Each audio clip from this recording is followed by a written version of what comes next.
AEP was-was, laporan dugaan kesaksian palsu AEP sudah di tangan Kapolri. Kapolri Jenderal Listio Sigit Prabowo memastikan akan menuntaskan kasus kematian Vina Dewi Arsita dan pacarnya Eki, Cirebon yang tewas pada 2016 lalu. Termasuk melakukan pendalaman terkait sejumlah laporan yang masuk ke Bareskrim Polri soal perjalanan penyidikan kasus tersebut dari Polda Jawa Barat, termasuk laporan dugaan salah satu saksi membuat laporan palsu, kasus yang ada yang saat ini sedang berjalan. Tentunya Polri menindaklanjuti. Beberapa waktu yang lalu ada laporan di Bareskrim terkait dengan proses perjalanan yang di Jawa Barat dan saat ini pendalaman sedang kita lakukan, kata Sigit kepada wartawan di kawasan Ancol, Jakarta Utara, Rabu, tanggal 17 Juli tahun 2024. Sigit mengatakan saat ini tim dari Bareskrim, Propam dan Itwasum Polri juga sudah turun untuk melakukan pendalaman lebih lanjut. Walaupun itu sudah terjadi 8 tahun yang lalu 2016. Namun tentunya kami memiliki kewajiban untuk melakukan pendalaman, ungkapnya. Lebih lanjut, Sigit mengatakan pihaknya akan transparan dalam kasus tersebut dengan fakta-fakta yang didapat oleh Polri. Kemudian pada saatnya setelah semuanya lengkap, kita akan sampaikan kepada masyarakat secara transparan tentang fakta-fakta yang kita temukan, jelasnya. Seperti diketahui, kasus pembunuhan Vina di kota Cirebon kembali mencuat setelah film yang diadaptasi dari kasusnya, Vina, sebelum 7 hari, dirilis dan menjadi perbincangan hangat. Kasus ini sejatinya terjadi pada tahun 2016, ketika Vina dan Eki ditemukan di Jembatan Talun, Cirebon dalam keadaan terluka kemudian meninggal. Awalnya, polisi menyebut itu merupakan kecelakaan. Namun menjadi kasus pembunuhan setelah kawan Vina, Linda mengaku kesurupan arwah Vina.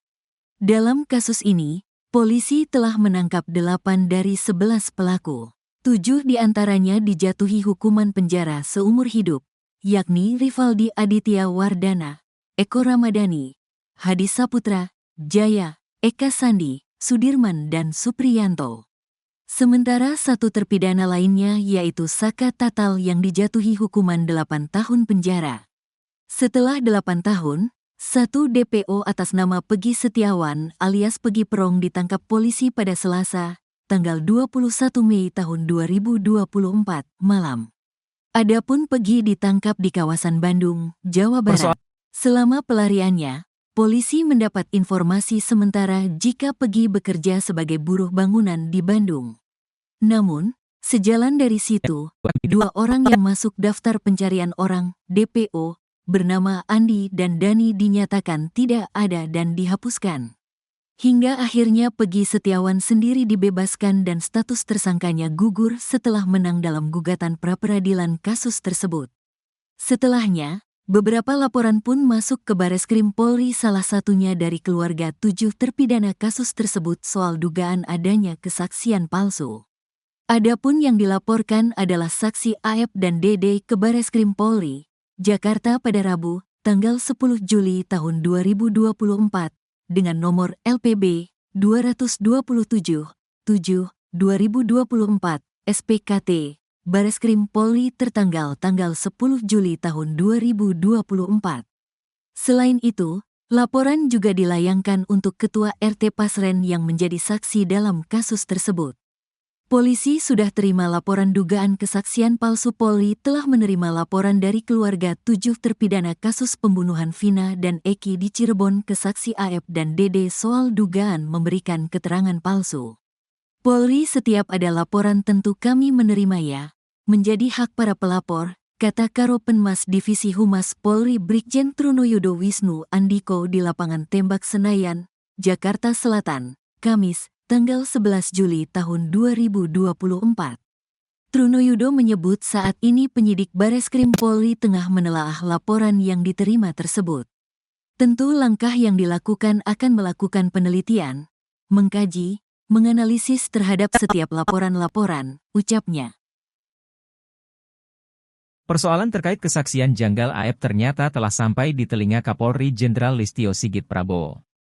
Sebelumnya, Listio Sigit berjanji akan menuntaskan kasus kematian Vina Dewi Arsita dan pacarnya Eki, Cirebon yang tewas pada 2016 lalu. Termasuk melakukan pendalaman terkait sejumlah laporan yang masuk ke Bareskrim Polri soal perjalanan penyidikan kasus tersebut. Salah satunya adalah terkait laporan dugaan kesaksian palsu dari salah satu saksi. Kasus yang ada yang saat ini sedang berjalan, tentunya Polri menindaklanjuti. Beberapa waktu yang lalu ada laporan di Bareskrim terkait dengan proses perjalanan yang di Jawa Barat dan saat ini pendalaman-pendalaman sedang kita lakukan, kata Sigit kepada wartawan di kawasan Ancol, Jakarta Utara, Rabu, 17 Juli 2024. Sigit mengatakan saat ini tim dari Bareskrim, Propam dan Itwasum Polri juga sudah turun untuk melakukan pendalaman lebih lanjut. Walaupun itu sudah terjadi 8 tahun yang lalu ya, 2016. Namun tentunya kami memiliki kewajiban untuk melakukan pendalaman, ungkapnya. Seperti diketahui sebelumnya, pihak keluarga 7 terpidana kasus pembunuhan Vina dan Eki Cirebon pada 2016 lalu mendatangi Bareskrim Polri, Jakarta pada Senin, 10 Juli 2024. Kedatangan mereka didampingi oleh mantan Bupati Purwakarta, Dedi Mulyadi untuk melaporkan 2 saksi bernama Aep dan Dede soal dugaan kesaksian palsu. Kesaksian Aep dan Dede, kata Dedi, akan diuji setelah laporan polisi tersebut diterima guna memastikan keterangannya benar atau salah.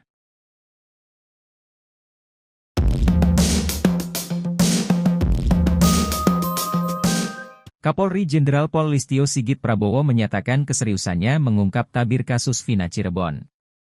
Kasus Vina Cirebon adalah meninggalnya Vina Dewi Arsita, 16, dan Muhammad Rizky atau Eki, 16, di Cirebon, Jawa Barat, Jabar, pada 2016.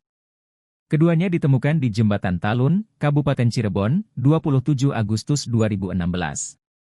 Sigit telah menerjunkan Satuan Divisi Profesi dan Pengamanaan, Propam, Polri serta Inspektorat Pengawasan Umum, Irwasum, untuk mendalami kasus Vina Cirebon. Kapolri juga memastikan laporan-laporan terkait kasus tersebut sedang didalami oleh Bareskrim Polri. Sigit menegaskan, Polri tetap berkewajiban mengungkap fakta secara terang walau kasus ini sudah berlalu 8 tahun. Jenderal Bintang 4 ini memastikan kasus Vina dan Eki akan dituntaskan. Diketahui, penyidikan kasus Vina dan Eki kembali diragukan sebagian publik setelah Pengadilan Negeri, PN, Bandung mengabulkan gugatan pra-peradilan Peggy Setiawan, 1 orang yang ditetapkan tersangka di kasus ini. Dalam amar putusannya dibacakan pada Senin, 8 Juli 2024, Hakim Tunggal PN Bandung Eman Sulaiman mengatakan, gugatan itu dikabulkan karena tidak ada bukti Peggy pernah diperiksa oleh Polda Jawa Barat sebelum ditetapkan sebagai tersangka.